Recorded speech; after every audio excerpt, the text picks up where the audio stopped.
नमस्कार दोस्तों, आपका स्वागत है एसेट वर्ल्ड में।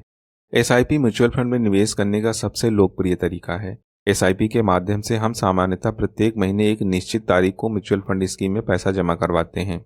अगर आज आपने 1,000 रुपये की एसआईपी की शुरुआत की, तो क्या आप चाहेंगे कि 5 वर्ष बाद भी आपकी एसआईपी की राशि 1,000 ही रहे? आप चाहेंगे कि जैसे जैसे आपकी आय बढ़े, आप थोड़ा थोड़ा एसआईपी की राशि भी बढ़ाते जाएं। इसीलिए अगर आप एसआईपी की राशि को समय के अनुसार बढ़ाना चाहते हैं, तो आपको टॉपअप एसआईपी की सही जानकारी होना आवश्यक है। आज हम म्यूचुअल फंड बेसिक में टॉपअप एसआईपी के बारे में बात करेंगे, जिसमें शामिल होगा टॉपअप एसआईपी क्या है, टॉपअप एसआईपी के फायदे और टॉपअप एसआईपी कैसे काम करती है। एक आम व्यक्ति हमेशा अपनी जिम्मेदारियों के बोझ तले दबा होता है, इसलिए उसे अपने वित्तीय लक्ष्यों को ध्यान में रखते हुए ही निवेश करना होता है। समय के अनुसार जैसे जैसे आपकी सैलरी या आय बढ़ती है, उसके अनुसार आप अपनी एसआईपी अमाउंट को बढ़ा सकते हैं। अपनी पुरानी म्यूचुअल फंड एसआईपी की राशि को बढ़ाना ही टॉपअप एसआईपी कहा जाता है। जैसे कि आपकी पहले से 1,000 रुपये की एसआईपी चल रही है, 2 वर्ष बाद आपकी आय में कुछ इजाफा हुआ, इसके चलते आप अपनी एसआईपी में 1,000 से बढ़ाकर 1,500 रुपये कर दी। इस प्रकार आपकी पहले से चल रही एसआईपी के अमाउंट में वृद्धि करने को ही टॉपअप एसआईपी कहा जाता है। टॉपअप एसआईपी क्यों करें?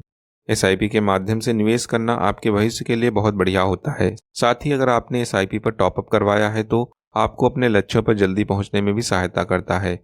नॉर्मल एसआईपी और टॉपअप एसआईपी के रिटर्न्स लंबे समय में ज़्यादा अंतर हो जाता है।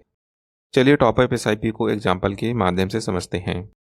इसे कैलकुलेटर के माध्यम से समझेंगे। यहाँ पर दो व्यक्ति एक्स और वाई हैं।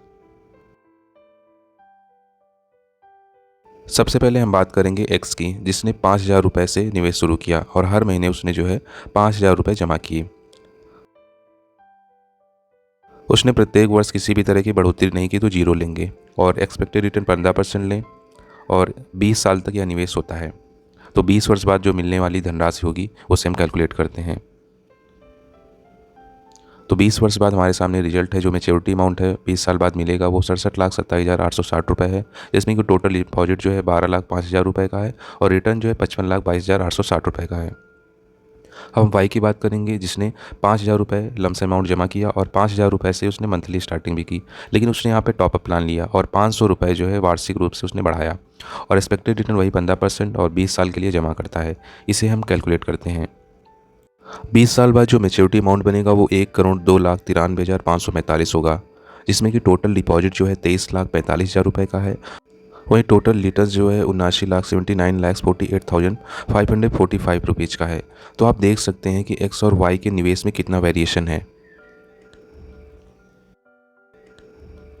इस एग्जाम्पल में आपने देखा कि एक्स को 20 वर्ष बाद 67 लाख रुपए, जबकि वाई को 1,02,00,000 रुपए मिले।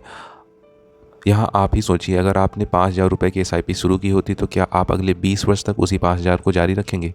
इसीलिए समझदारी इसी में है कि आप अपनी क्षमता अनुसार समय समय पर एसआईपी को बढ़ाते रहें, यानी कि एसआईपी टॉपअप जरूर लें। टॉपअप एसआईपी के फायदे। पहला पॉइंट है इनकम बढ़ने पर ज़्यादा सेविंग। समय के साथ अगर आपकी सैलरी या आय में इजाफा होता है तो आप अपनी एसआईपी को टॉपअप करवा सकते हैं। ऐसा करने से आप अपनी सेविंग को पहले के मुकाबले बढ़ा सकते हैं। दूसरा पॉइंट है मुद्रास्फीति से बचाव। मुद्रास्फीति यानी इन्फ्लेशन। इन्फ्लेशन के कारण समय के अनुसार आपके पैसों की वैल्यू कम होती रहती है। अगर इन्फ्लेशन की दर 6% मान ली जाए तो आप वार्षिक 6% से ज़्यादा अपनी एसआईपी में वृद्धि करके इन्फ्लेशन को पार कर सकते हैं। इस प्रकार आप टॉपअप एसआईपी की मदद से इन्फ्लेशन की समस्या से निजात पा सकते हैं। तीसरा पॉइंट है वित्तीय लक्ष्यों को जल्दी प्राप्त कर सकते हैं।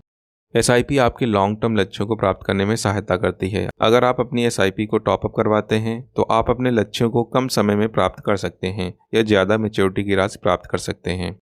चौथा पॉइंट है फास्ट कंपाउंडिंग। एसआईपी अपनी पावर ऑफ कंपाउंडिंग की वजह से जाना जाता है। यदि आप एसआईपी टॉपअप करवाते हैं तो आपकी निवेश की कंपाउंडिंग तेज होने लगती है। तेज कंपाउंडिंग की वजह से आपका पैसा पहले की अपेक्षा तेजी गति से ग्रो होने लगता है। पांचवा पॉइंट है नई एसआईपी करवाने की आवश्यकता नहीं। यदि आपकी आय में वृद्धि होती है या कोई नया आय का स्रोत बन जाता है जिसका कुछ हिस्सा आप म्यूचुअल फंड में निवेश करने के बारे में सोचते हैं, ऐसी स्थिति में अगर आप नई म्यूचुअल फंड स्कीम में एसआईपी करवाते हैं तो ये टाइम कंज्यूमिंग हो सकता है। साथ ही पोर्टफोलियो ओवरलैप की समस्या भी उत्पन्न हो सकती है। नई एसआईपी करवाने से बढ़िया विकल्प है कि आप अपनी वर्तमान एसआईपी को टॉपअप करवा सकते हैं। यदि टॉपअप सुविधा उपलब्ध नहीं है तो आप नई एसआईपी शुरू कर सकते हैं। तो दोस्तों आई होप कि आप समझ गए होंगे टॉप अप एसआईपी क्या है। यदि कोई अन्य जानकारी चाहते हैं तो कमेंट बॉक्स में कमेंट करें। वीडियो पसंद आया है तो लाइक और शेयर करना ना भूलें। ऐसे ही वीडियो पाने के लिए चैनल को सब्सक्राइब करें। तो मिलते हैं नेक्स्ट वीडियो में। Bye and take care.